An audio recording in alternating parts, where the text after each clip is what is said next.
बाबूजी पंडित नवलखोर शर्मा जी की मूर्ति के अनावरण के अवसर पर आप सब यहाँ पर इकट्ठे हुए।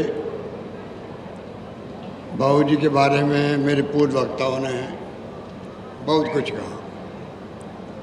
धारीवाल से ज़्यादा उनका व्यक्तित्व, उनका कर्तृत्व, उनकी सोच के बारे में कोई कह नहीं सकता था। बड़े सुंदर शब्दों में उन्होंने सब बात कही और मैं समझता हूँ वास्तव में एक ऐसा व्यक्तित्व था जिसके बारे में मैं व्याख्या करने लगूँ तो बहुत टाइम लग जाएगा। मेरा भी बचपन से ही उनके परिवार से रिश्ता रहा। जब मैं NSU में था और ब्रिगेडियर शर्मा जी के भाई आनंद शर्मा जो दुनिया में नहीं रहे, एक्सीडेंट के शिकार हो गए, उनके साथ मेरी दोस्ती थी। आनंद शर्मा इनके कजन ब्रदर हैं, उनके साथ मेरी दोस्ती थी। हम NSU में काम करते थे 73 से, तब से मेरा दोस्ता के अंदर भी जाना आना था। फिर लंबा सफ़र तय करते करते बाबूजी के साथ में मुझे आगे बढ़ने का अवसर मिला। और धारीवाल ने ठीक कहा, सलाह देने के मामले में मैं समझता हूँ ऐसे विरले व्यक्तित्व बहुत कम होते हैं। सही और सटीक सलाह देना, उचित सलाह देने में उनकी मास्टर थी। मुझे याद है जब मैं मेंबर पार्लियामेंट के लिए चुनाव हो रहे थे, मोहनलाल सुखाड़िया जी की इच्छा थी कि मैं खड़ा हूँ पार्लियामेंट में जोधपुर से। परसम मदेरणा जी, खेती राठौड़ जी, राम सिंह बिश्नोई जी, रणजीत सिंह जी, जितने बड़े बड़े नेता थे, नरपतराम बाबड़ जी, पूरे जिले के लोगों ने तय किया कि मैं खड़ा होना चाहिए। मैं उसमें जयपुर आया हुआ था और पंडित जी वकालत करते थे यहाँ पर। तो मैं कोर्ट में गया उनसे बात करने के लिए। तो मैंने कहा कि मुझे क्या करना चाहिए। मुझे लगता है कि अल्टीमेटली मेरे ऊपर ही उम्मीदवारी के लिए कहा जाएगा, मुझे खड़े होने के लिए। मैं जिला अध्यक्ष था कांग्रेस का। तो उन्होंने कहा बिल्कुल ठीक है, अगर सबकी अपनी टिकट मांगो मत, अगर सब नेता कहें तो मना भी मत करो। वो दिन वो सलाह एक काम आई मेरे। मैंने टिकट मांगा नहीं, पर सब ने मिलकर के तय किया कि मुझे उम्मीदवार बनाना है। उम्मीदवार बनाया गया और उस वक्त मैं फिर कामयाब हुआ।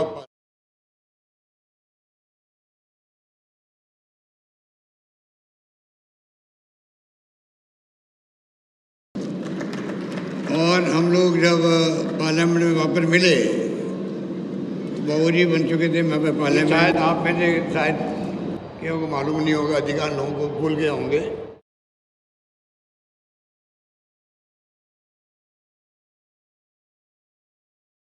तो उन्होंने मुझे प्रदेश कांग्रेस का महामंत्री बनाया था। शायद आप मेरे किसी को याद नहीं होगा। थोड़े समय बाद ही मैं इंदिरा गांधी जी के साथ में डिप्टी मिनिस्टर बन गया, इसलिए मैं फिर प्रदेश कांग्रेस में ज़्यादा काम नहीं कर पाया। कहने का मतलब है कि मेरी शुरुआत भी इस प्रकार से हुई और संबंध मेरे बाबूजी के अंतिम समय तक रहे। धारीवाल का विचार नहीं मिलते थे, मैं ये सहमत नहीं हूँ। विचार मिलते थे पर अप्रोच अलग अलग होती थी। अप्रोच अलग अलग होती थी। CP जोशी जानते होंगे, अप्रोच अलग थी कि उनकी काम करने की अप्रोच अलग, मेरी काम करने की अप्रोच अलग थी। अगर विचार नहीं मिलते तो फिर मैं बार बार उन्हें सलाह लेने जाता ही क्यों, चाहे मुख्यमंत्री के रूप में हो, चाहे केंद्रीय मंत्री के रूप में हो। राजनीतिक सलाह लेनी होती तो मैं उनके पास ही जाता। और वही कारण है कि आज उनकी फैमिली के साथ में जो समाज बैठे हैं, पूरा कुनबा इनका जो है, तो जानते हैं कि उस वक्त मैं जब जाता था तो बाबूजी किस प्रकार का मेरे प्रति स्नेह रखते थे। मैं चाहे वो बीमार होते तो जाता, अस्पताल में जाता, घर पे जाता। दिल्ली में गया मैं जब वो बीमार थे, तो मेरी उनसे अंतरंग बातें होती थी, वो बृहस्पति सुनते थे। और इसीलिए पूरे परिवार का कुनबा जब बीमार थे तब से हर शादी ब्याह के अंदर भी, और वो नहीं रहे उसके बावजूद भी पूरा कुनबा हर रूप में मुझे, चाहे वो डॉक्टर मनमोहन सिंह जी आए हों तब दूसरा हम लोग गए थे प्रोग्राम के लिए, चाहे आज मुझे बुलाने की बात हो, जो पूरा परिवार जिस रूप में मुझसे मिल रहा था, तो मुझे इस बात का एहसास है कि अगर मेरे संबंध उनसे वैसे नहीं होते तो शायद परिवार के साथ रिश्ते ऐसे नहीं रहते उनके देहांत के बाद में। यही कारण रहा कि मैं लगातार देखता रहा, और वो व्यक्तित्व अलग किस्म का ही था। जब बीमार थे उनको मालूम था कि मैं अब जाने वाला हूँ, तब भी वो जिस रूप में बात करते थे हम लोगों से, चेहरे पे मुस्कुराहट, खुद ही कह रहे हैं ज़्यादा चिंता मत करो, मुझे पता है भी मुझे अब जाने का समय आ गया है। ऐसे बहुत कम लोग होते हैं जो जानते हैं कि मैं दुनिया से जा रहा हूँ, तो लोग जनरली भावुक हो जाते हैं, भावुक हो जाते हैं। वो बिल्कुल मुस्कुरा कर कहते हैं कि भाई वो ज़्यादा टेंशन मत लो, भाई सबको जाना है, मुझे मालूम है कि मैं भी जाने वाला ही हूँ।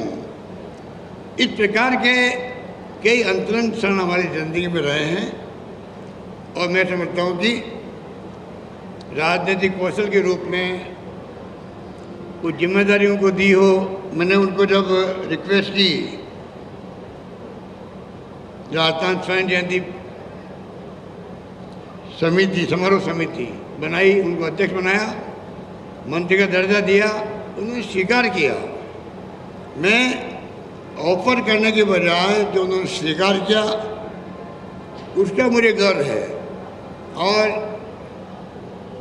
हमारे छावड़ा साहब बैठे हुए हैं, 92 ईयर के ओल्ड है ये सब उनके साथ जुड़े हैं। इन्हें जितने फ्रीडम फाइटर्स थे राजस्थान के, पहली बार उन सब की जीवनी के बारे में परमानेंट डॉक्यूमेंट बन गया राजस्थान के अंदर, पूरी जीवनियों का बन गया, जो हमेशा याद किया जाएगा। इस रूप में मैं समझता हूँ कि उन्होंने कई पदों पर रहे हो, तो बता दिया आपको, नगर पालिका अध्यक्ष से शुरू किया हो, अपने गांव में दौसा में प्रधानमंत्री हों, मेंबर पार्लियामेंट, AICC के महामंत्री हो, खादी बोर्ड के राष्ट्रीय अध्यक्ष हो, राज्यपाल हो, सब पदों पर लिए वो जहाँ रहे वहाँ पे उन्होंने अपनी अमिट छाप छोड़ी। आज जो मूर्ति लगी है, ये मूर्ति क्यों लगती है? महापुरुषों की हो, शहीदों की हो, सोशल वर्कर की उसी लगती है। आने वाली पीढ़ियाँ प्रेरणा ले उससे, किस प्रकार से ये मूर्ति किसकी है, क्यों लगी है, क्या ये इनका योगदान है। और यही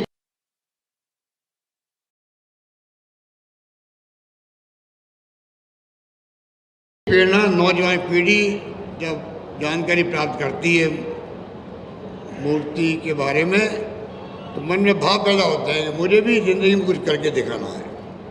यही सिलसिला समाज में चलता है, नई पीढ़ी प्रेरणा देती है, संकल्प लेती है आगे बढ़ने का, देश सेवा का, प्रदेश की सेवा का, और जो व्यक्तित्व होता है उनके बारे में जानकारी प्राप्त करके कुछ सीखने का।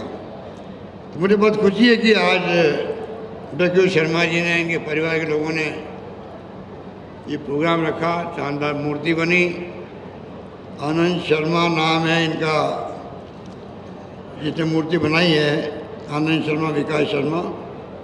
मैंने पूरा उनका फोटो देखा है, एक से बढ़ के एक मूर्ति इन्होंने बनाई है दिल्ली में भी, यहाँ पे भी। और यह मूर्ति बहुत अच्छी बनी है, शानदार बनी है। मैं अपनी ओर से, आप सबकी ओर से उनको मैं बधाई देना चाहता हूँ, धन्यवाद देना चाहता हूँ। और जिस प्रकार से आज का प्रोग्राम आयोजित किया गया है, मैं समझता हूँ कि सब कुंबे को बुलाया, आप सबको याद किया, ये बाबूजी की सीख थी सबको साथ लेके चलने की। इसलिए मैं इतना ही कहना चाहूँगा कि उस व्यक्तित्व से और उस पीढ़ी से जो गांधी जी के असूलों पर चलने वाली थी, वही प्रेरणा दे सकते हैं। और मैं समझता हूँ कि मुझे बहुत कुछ सीखने को मिला। मैं कह सकता हूँ आपको, मुझे बहुत कुछ सीखने को मिला। और मैं हमेशा धारीवाल जी ने जो किस्सा सुनाया, ये बात जरूर है कि मैंने कोशिश करी लाइफ के अंदर, ज़िंदगी में सबको साथ लेके चले। ये मेरे खिलाफ थे धारीवाल जी, ये मेरे खिलाफ थे, पर बिना इनके कहे हुए, इन्होंने खुद ने किस्सा सुनाया, बिल्कुल ठीक कहा इन्होंने। ये राजनीति में लोकतंत्र है, लोकतंत्र में सबको साथ लेके चलता वही कामयाब होता है। कामयाब वही होता है जो सबको साथ लेके चलता है, और जो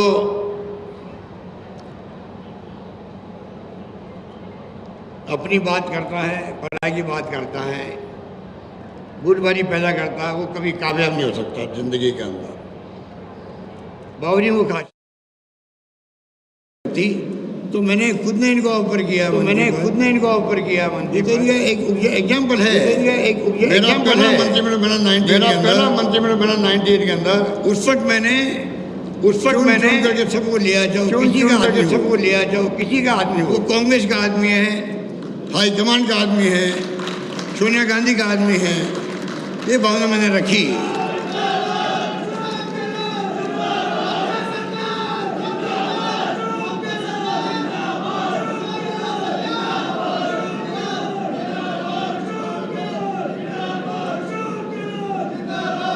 सुनकर देखो, सुनकर देखो, सुनकर देखो जी। ममता, राहुल, मोदी बोले, लिखे जितेंद्र जी।